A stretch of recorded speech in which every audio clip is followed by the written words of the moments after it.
Hey folks, this week is the semifinals on Season 7 of The Voice with performances from the top 5. Now last week we finally said goodbye to Ryan, Sil, and Pharrell's entire team.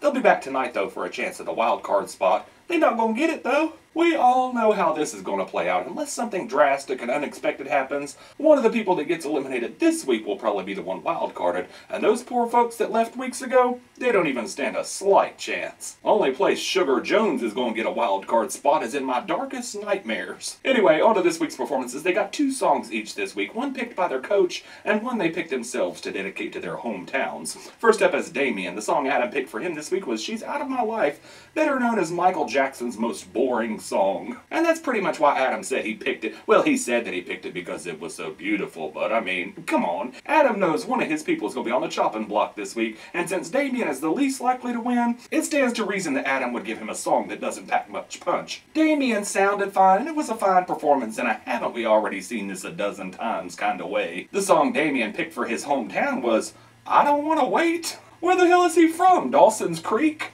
No, when Damien was on his way home, he was greeted at the airport by a bunch of his TSA friends. He was crying, and they was crying, everybody was crying. I was like, dang, is y'all at the airport or the onion factory? I couldn't really tell, but anyways, I thought this was a pretty wonky song choice. I guess I can't complain too much, though, because I didn't want him to do something different. And this was definitely different, even though it isn't the first time he's done a white girl song from the late 90s, but I thought this performance was just a mess. I don't know what these coaches were listening to, but I thought he sounded just terrible. Worst of the night. Next up is Craig Wayne Boyd. The song Blake picked for him this week was Workin' Man Blues, and he says that he can guarantee that we've never heard this song done like Craig was going to do it. Well, I don't know if I've ever heard the song, period, so he might be right about that. You know, it was your average who cares honky-tonk performance, and there were no surprises. Craig made his funny faces while he was performing, played with the band, let out a scream or two. I was bored with it, but I'm sure the country folk probably enjoyed it. The song Craig picked for his hometown this week was The Old Rugged Cross. Well, that's dirty pool right there, isn't it? Going all out religious during the semifinals.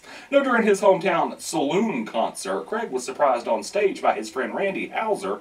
Does this dude know, like, everybody? I don't know if that's a good sign for him that he's, like, good friends with everybody in the business, but he still hasn't been able to break through yet. Anyway, no, I generally don't like religious music, so I didn't like this performance even just a little bit. It was probably a smart song choice, though, because just go on Twitter, all the church folks are like, vote for Craig Wayne Boyd, he loves the Lord. To hell with the rest of them, I guess. And it looks like this one is going to be the top seller on iTunes this week, for what reason I don't know. So no doubt we'll be seeing Craig Wayne Boyd in the finale. Not that there ever was any doubt, but whatever. Next up is Taylor John Williams. The song Gwen picked for him this week is Falling Slowly, and she said she picked it basically because she didn't know what else to pick and she knew he would like it. This is the 3rd time that he's done a song that Chris Allen did on American Idol, which is a lot, especially when you consider how short these little voice seasons are. But yeah, apparently this is one of his favorite songs and he sings it all the time. You wouldn't have known about listening to this performance though, because it was rough. I wanted to like it, I really did, but it was actually kind of a mess. Taylor John ain't falling slowly, he's falling fast. Take this sinking boat and point it home?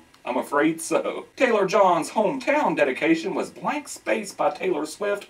Why? I have no idea. Now, during his hometown visit, he went to the Dog Hotel and the radio station and talked about life as a struggling singer in Portland. Unfortunately, he's also a struggling singer on The Voice this week. This was just not the right song for him. It was like a pure karaoke performance. He kept fumbling with his ear monitor. He screwed up the words at one point in the song and had to look to everybody else to, I guess, tell him what the words were. He looked uncomfortable, and them odd contortionist silhouettes in the background. What was that? I don't know, but he better do something damn good for the wild card spot, because he ain't gonna make it through on the votes this week. Next up is Matt McAndrew. The song that Adam picked for him this week was Make It Rain by Ed Sheeran, and he picked it because he heard it on Sons of Anarchy. I wasn't going apeshit over it like Adam was, but it was a pretty good performance, even if he did look like Beetlejuice Jr. Blake said it was a Grammy-worthy performance, and I wouldn't go nearly that far, but it was fine.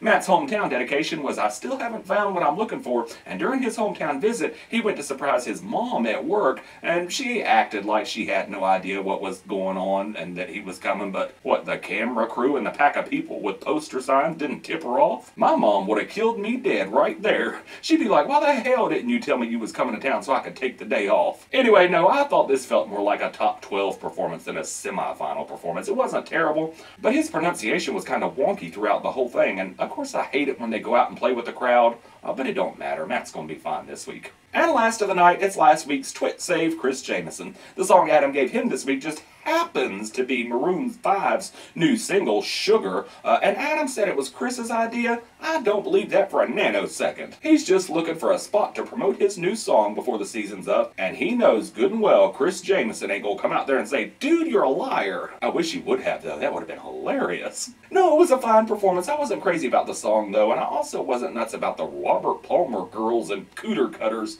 that was on stage with Chris, but whatever. When it was over, Adam gave his seasonal I don't care if you win speech that's supposed to be a compliment, but it really isn't. Chris's second song this week was When I Was Your Man. I was like, can Bruno please have a season off? Christina Aguilera gets one. No, Chris went to visit the pizza parlor that he used to work at during his hometown visit. They've named a pizza after him. So now all you ladies, you can eat Chris Jamison if you feel so inclined. No, Chris did a really nice job with his song. It's a song I'm sick of, but he kind of slayed it, so it was enough to secure his spot in the finale. You gotta wonder, though, how much better of a position he would be in right now if Adam had given him better songs throughout the season. I don't know, but anyway, so that's it. We all know how it's going to go this week. Damien and Taylor John Williams are going to be getting the axe, and then one of them will be the most likely to get the wild card spot. It could be a little tricky, though, because the ones that are already gone, well, they've had plenty of time to prepare just one song, but those that are cut this week, well, they've had to prepare their 2 songs for this week, plus their wild card song, all this while on their hometown visit, so we'll see how it goes. I might be back later this week to talk about the wild card show. I still don't even know how they're going to do it yet. I don't know if it's going to be like a live Twitter vote, or if they're going to do a results show, or maybe just whoever wins the wild card spot is just going to show up next week at the finale. I don't know. I don't think they've said. If they did, I wasn't really paying attention. But anyways, leave me a comment and let me know what you thought about the show. Subscribe if you haven't already, and I'll see y'all next time.